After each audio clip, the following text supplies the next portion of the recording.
Grand Seiko's 44GS case first appeared in 1967 and was the first ever expression of the uniquely Japanese Grand Seiko style. This was 55 years ago, so now we have a huge reason to celebrate the 55th anniversary of the 44GS case, with a dynamic duo of limited edition timepieces in the 44GS case constructed in an ever-brilliant steel. The SLGH009, which we reviewed last week, and the SLGA013, which we are reviewing today.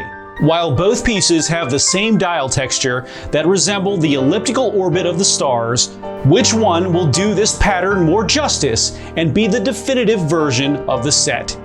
Let's find out.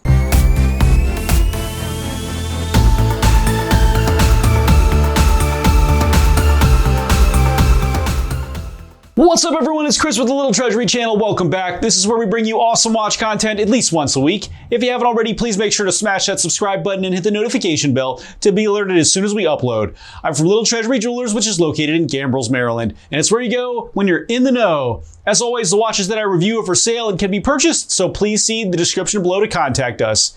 If you're just joining us, I'll go over the watch's detailed measurements and features, and then I'll offer my humble opinion at the end.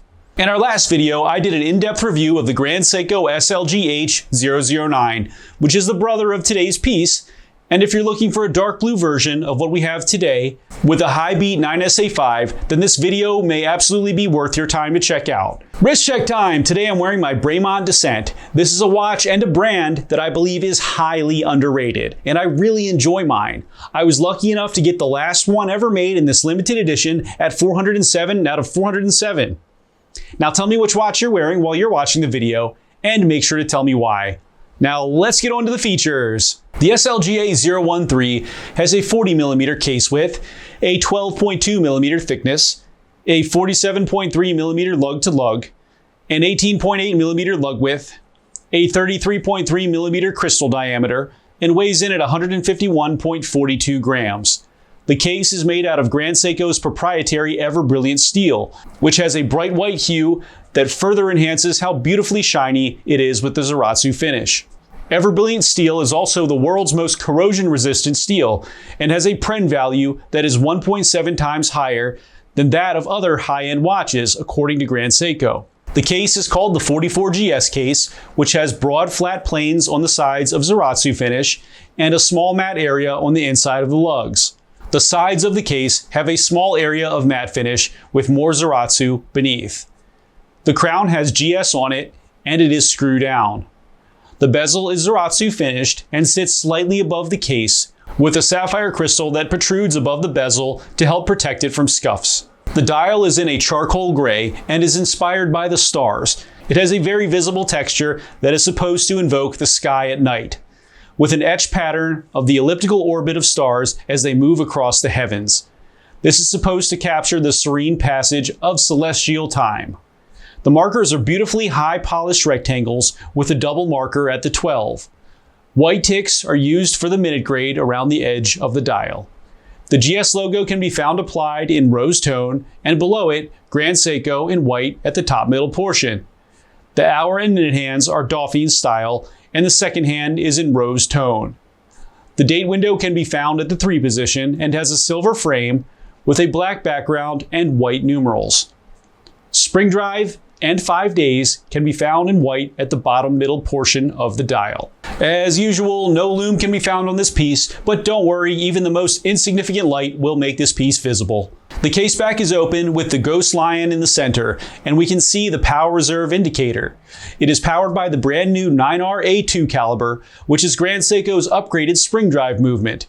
It now has an accuracy of 10 seconds per month and a power reserve of 5 days. It has 38 joules, dual-size barrels, and an offset magic lever to make it even thinner. The movement achieves the extra accuracy by using a sophisticated thermocompensator that checks and adjusts for changes in temperature 540 times per day. If you aren't familiar with a spring drive, it is basically a spring-powered movement that is regulated by a quartz crystal that has an electromagnetic braking system. The movement finish is made to represent the frost that winter brings to the trees in the surrounding environment of the studio where this movement was made. The bracelet is a standard 5-link design, but is also made out of ever-brilliant steel. It has matte large links with Zaratsu polished smaller links. A folding clasp with the GS logo can be found at the end, and no micro adjust. The SLGA013 is 100 meter water resistant, limited to 550 pieces worldwide, and can be yours for $9,500. Now for my humble opinion. I'm not typically a black dial fanboy, but seriously, this piece makes a black dial totally interesting and fantastic to look at. I did like the SLGH009, but because the dial was so dark and texture not as visible, I have to say that I love the SLGA013. The dial on this one even outdoes the 44GS case and steals the show, which is hard to do with a case that picks up light from almost every possible angle, especially in this ever-brilliant steel. The other thing is that the 9RA2 is totally spectacular and is the ultimate form of the spring drive, which is my favorite movement that Grand Seiko makes.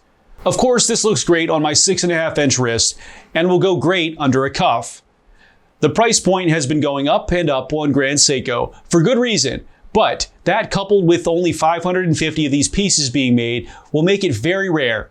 So I do recommend this piece to anyone who can actually find one and would like a very fascinating dial and exceptional movement in their collection. Thanks for watching today, everyone. I really hope that you enjoyed the video. And of course, if you did, please make sure to smash that subscribe button, give this video a like, and share it with all of your friends and your family members too. I look forward to seeing you next video.